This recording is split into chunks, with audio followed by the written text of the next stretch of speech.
What's going on, guys? It's your boy Scrubby here, back again with another video. Hope you guys are having a great day. I know I am, but if you're living in Ukraine, you're definitely not having a fantastic day, because it looks like Putin is officially making his move. I was hoping the other video I made about this would be like the last thing I had to make about it, but here we go, ladies and gentlemen. It looks like we're about to see something happen. Let's talk about it. I'm getting quiet now.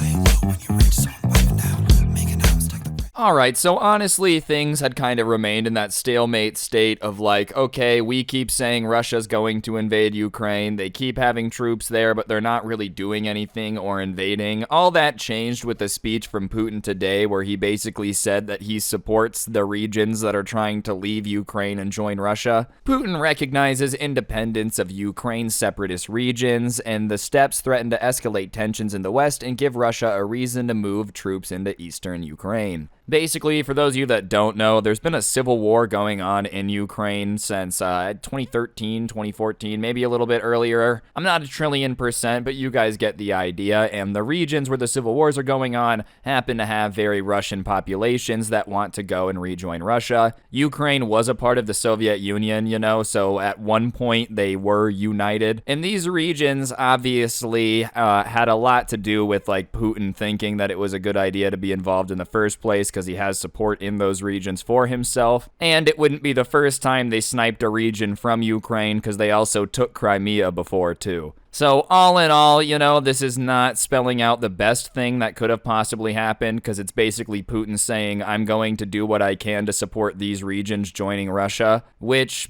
you know, all in all probably means, if not invading, at least supporting the separatists much further, maybe providing some air support, you know. It's just not going to be fun for Ukraine. Russian President Vladimir Putin has recognized the independence of two breakaway regions in eastern Ukraine. He made the announcements in a televised speech to the nation on Monday night. The Russian leader signed a decree recognizing Luhansk and Donetsk, sorry if I said that very wrong, as well as friendship and aid agreements with the two separatist territories. The move is expected to escalate fears among the Western nations about a Russian invasion of Ukraine. Well, I mean, obviously it's gonna raise, you know, tensions and escalate fears among the West. Obviously, we were very afraid of this in the first place. Anytime a huge power moves 100,000 troops onto a disputed border, you're gonna be prepared for an invasion. But when the president of that country that this entire time has been saying, no, we're not gonna invade Ukraine, it's just a military exercise, makes a televised speech saying, no, we do support them, and then signing aid agreements, yeah, that's gonna escalate tensions. That's about the only thing that can possibly do. You know, obviously, I'm not a world leader, but I really don't understand the game Putin is playing here. From what I understand, this is going to cause a massive backlash of sanctions from everybody, and Russia was really going to rely on this gas pipeline into the EU for a huge boost in the economy. That is probably very, very much so jeopardized now, so I'm not quite sure if annexing these two regions of Ukraine is worth that trade-off, but I also think another possibility is that, like, you know, he's trying to get a little bit of a buffer zone between him and NATO, especially considering that after this, Ukraine is probably going to be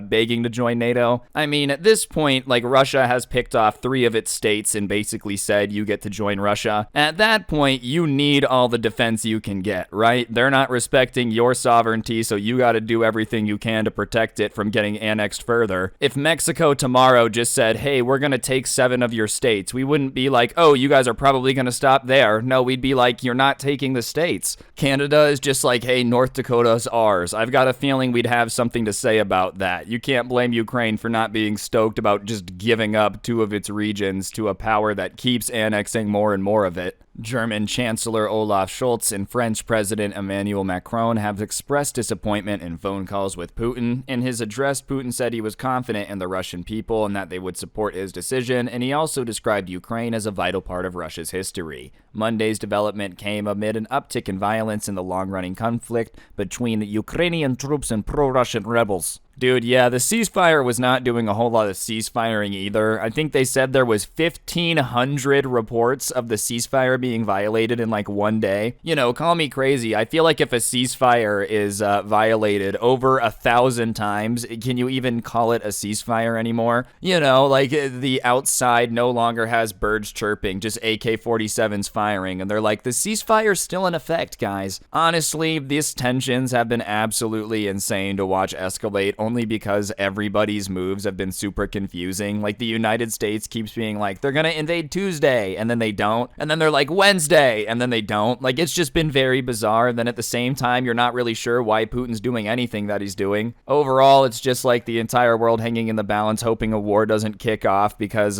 this guy's just doing stuff that no one understands. NATO, Germany, and the EU condemned Russia. British Prime Minister Boris Johnson said the recognition was plainly in breach of international law and a flagrant violation of the sovereignty and integrity of Ukraine. The UK will continue to do everything we can to stand by the people of Ukraine with very robust package of sanctions. German Chancellor Olaf Scholz warned Moscow against the action, saying it would be a unilateral breach of the 2015 peace deal for the conflict in eastern Ukraine. I mean, obviously they were all going to be upset about this. I mean, anytime you have like one country just kind of grabbing pieces of another country, every other country is going to get upset because that's kind of the only thing we have keeping the law and order. Like, imagine if tomorrow people could just start claiming cities all over the place, you know, Philadelphia is now just Germany. Like, it's just would be absolute chaos. So obviously any organized country in the EU is going to come out against this. And on top of that, Europe definitely knows a thing or two about people showing sudden aggression and learned that just letting it happen is not the way to go. So they're going to do everything they can to at least slow down Russia. Robust sanctions are the best thing that they can do outside of direct military action, which I don't think there's a huge stomach for. I even feel like, you know, here nobody wants to go to war with Russia. I definitely do not want to go to war with Russia. You know, I don't feel like there's a whole lot of appetite for a full-on war. That being said, if they are going to violate Ukraine's sovereignty, I think sanctions at this point, like, you have to. Especially because we've been threatening them the entire time. They're like, if you guys do this, we're gonna put sanctions on you, and this is them basically saying no balls, in my opinion. In a phone call with Putin late Monday, Scholz urged Russia to immediately de-escalate and withdraw the massed forces from the borders to Ukraine, and he also said